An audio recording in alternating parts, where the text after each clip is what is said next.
একদম ফ্রেশ ঘি।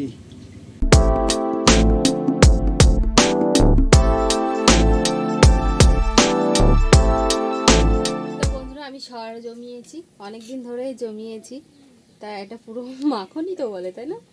সরের আর কি ক্রিম, এটা একদম অরিজিনাল ঘি হবে।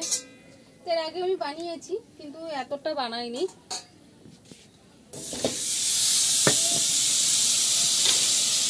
আরেকটা বাটিতে আছে, এটা আমি তুলে নিলাম। এবার হালকা করে ছেড়ে দিলাম, এটা একদম আস্তে আস্তে এটা গলবে।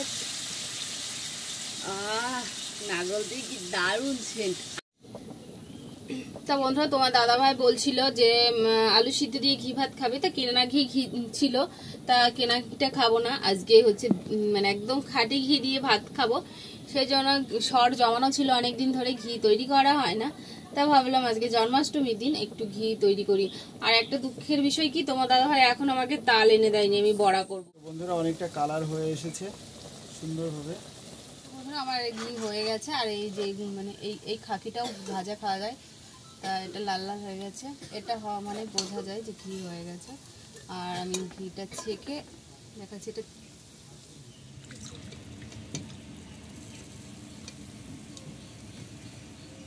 বাহ খুব সুন্দর বন্ধুরা, দেখো। আর এইগুলো অনেকটা ঘি হয়েছে কিন্তু একদম ফ্রেশ ঘি। আর এটা মুসমুস করবে খাওয়ার। তো বন্ধুরা এখন ঠান্ডা হয়ে গেছে, কত সুন্দর হয়েছে দেখো। আর এটাকে একদম তেলের মতন মনে হচ্ছে, সাদা তেল। আর এটাকে তোমার কৌটো এখন ঢেলে ফেলা হচ্ছে।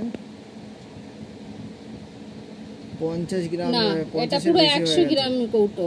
ও 100 কৌটো এটা, তাহলে 100 গ্রাম ঘি হয়ে গেছে, পুরো খাঁটি ঘি 100। তো বন্ধুরা আমাদের বিলে এই শাপলা হয়েছে, তো একটা ভাই গিয়েছিল, তো সেই শাপলা এনে দিয়েছে, তো সেগুলো ছাড়াচ্ছি। কে কে শাপলা খেতে পছন্দ করো? এই যে ছাড়ানো হয়ে গেছে প্রায়। এখন এটা রান্না হবে। কিভাবে রান্না হয় চলো পরে দেখাচ্ছি। তো বন্ধুরা তোমার দিদিভাই শাপলা ভেজেছে, এটা কি বলবো, সরষে দিয়ে শাপলাটাকে ভেজেছে। এভাবে ভালো লাগে, আবার যে যেরকম ভাবে খেতে চাই সেভাবেই খেতে পারবে, আর কি সবভাবে খাওয়া যায় এটা। হ্যাঁ হয়েছে, আর সেই সঙ্গে হয়েছে পনিরের তরকারি, তারপরে হয়েছে বাঁধাকপি, এই আর কি। এই যে বাঁধাকপি তোমার দিদিভাই খাচ্ছে, আর বাবা খাচ্ছে যে পনির, ঠিক আছে, আর আমি শাপলা দিয়ে খাচ্ছি, এই আর কি। তো বাবা আজকে যেহেতু জন্মাষ্টমী, তো বাবা পুজো করে নিল, তারপরে খাওয়া দাওয়া করছে। শুধু বাবা খাচ্ছে না, আমরা সবাই খাচ্ছি। পরপর 4টে নারকেল ভেঙেছি, একটা নারকেলও ভালো না, সব নারকেলগুলো নষ্ট হয়ে গেছে। 4খানা নারকেল, এই সময় গাছে তো নারকেল হচ্ছে না, তার মধ্যে আবার 4খানা নারকেল নষ্ট হয়ে গেছে। তো কি আর করা যাবে বলো, সব নষ্ট হয়ে গেছে। তো এর যে ছোবড়াগুলো ছাড়িয়েছিলাম খোসাগুলো, সেগুলো এই যে সব কেটে কেটে ছোট করে দিলাম। এগুলো কি জন্য করেছি বুঝতে পারছো, ধূপ ধরানোর জন্য এগুলো কাটা হয়েছে।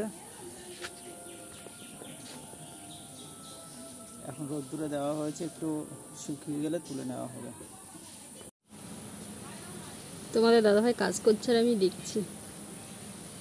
আমাকে কাটতে দেয় না, সত্যি কথা, আমি ছোবা কাটতে পারি কিন্তু আমাকে কাটতে দেয় না। কালকে আমি খড়ি চলা করেছি, বাড়িতে ছিল না কালকে, ফটোশ্যুটের কাজে গেছিলো,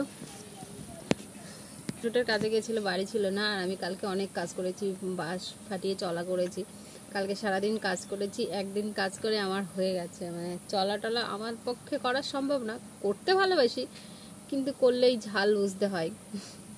তা করেছি, শরীরটা আজকে খুব একটা ভালো নেই, রান্না বান্না তো করলাম, খেলাম, একটু আয়েশ করছি।